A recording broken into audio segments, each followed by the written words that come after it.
संवाद विहीन चुनाव होने जा रहा है। आप अपनी बातों को रखने के लिए आप स्वतंत्र नहीं होंगे। ये डिजिटल रैली, ये वर्चुअल रैली, जो जाने वाले लोग हैं, हारने वाले लोग हैं, जिनको हराने के लिए आप तत्पर हैं, खतरे को देख करके दूर से ही अपनी बातों को कहना चाहता है। और लोकतंत्र में दूर से संबंध नहीं चलते हैं। आम लोगों के भीतर संवाद करना पड़ता है। क्यों आप और हम सब एक जगह बैठे हैं? हम चर्चा क्यों कर रहे हैं? ये चर्चा किसी व्यक्ति के लिए नहीं है, पूरे समूह के लिए है। क्या रास्ता हमारा हो, किस रास्ते पर हम चलें, किस तरह से इस मुल्क को बचाएं।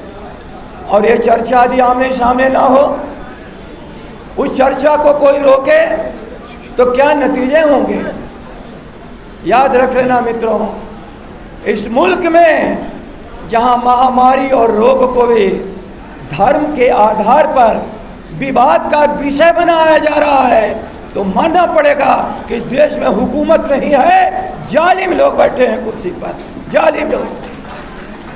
ऐसे जालिम लोगों से लड़ना होगा, अपने लोगों से नहीं। जो भी आपका नुमाइंदा होगा, आपके हक और हकूक की लड़ाई लड़ेगा। यदि सरकारें होंगी तो आपकी रक्षा होगी, यदि आपकी सरकार नहीं होगी तो खतरे में जीवन सबका पड़ेगा। इसलिए मैं बहुत अधिक बात करने के लिए खड़ा नहीं हुआ हूं। मैं जानता हूं कि 4 घंटे से ये आपकी बैठक चल रही है, दूर दूर जाना है। 4 घंटे 5 घंटे चल करके यहाँ आए हैं। 4 घंटे 5 घंटे के बाद अपने कोने कोने पर बिहार में हर अपने घरों पर पहुँचेंगे। इसलिए मेरे इस चेतावनी को आप समझना।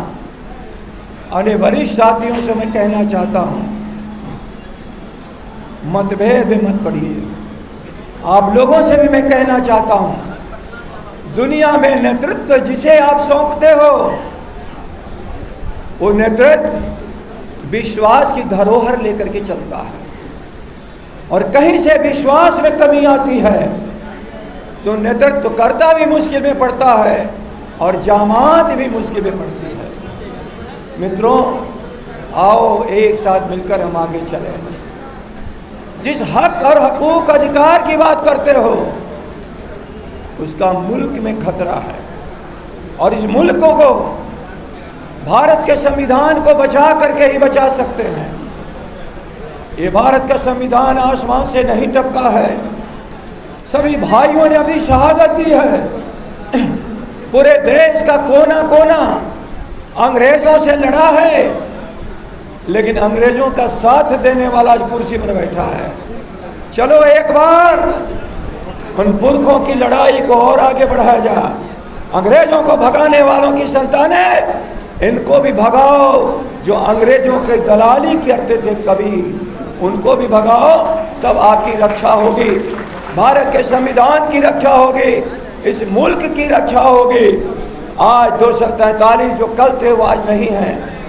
जो आज 243 बनेंगे वो कल नहीं रहेंगे। लेकिन हुकूमत किसकी रहेगी, ये निर्णय करना है।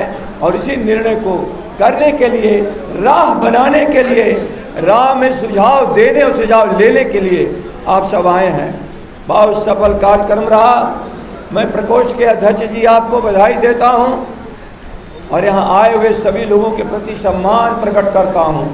और केवल एक विषय, एक ऐसा दे सब सदे, इस भारत के संविधान को बचा लो। हर को अवसर मिलेगा, हर को अवसर मिलेगा।